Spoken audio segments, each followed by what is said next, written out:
నువ్వు ఎంత అభ్యున్నతిలోనైనా ఉండు కాదన్నాం, కానీ ఒక్క మాట మర్చిపోతుండకు, ఇది ఈశ్వరానుగ్రహం అంటుండు.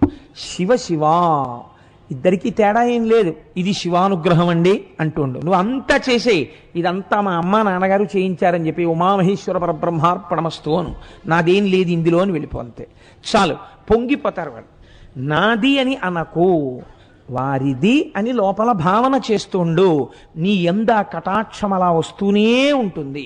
మీరు చూడండి, మీకు లోకమంతా కనపడుతుంటుంది సూర్యకాంతిలో. ఇంత లోకమంతా కనపడడానికి హేతువులు రెండు. ఒకటి, సూర్యకాంతి చేత జగత్తు ప్రకాశించడం. ప్రకాశిస్తున్నటువంటి కాంతి యందు మీ కన్ను ఇలా తిప్పగానే మీ కంటి నుంచి బయలుదేరినటువంటి కాంతి కిరణం అది సూర్యుడిదే. ఆ కాంతి కిరణము వెళ్ళి ఒక వస్తువు మీద పడి పరావర్తనము చెంది వెనక్కి వచ్చింది.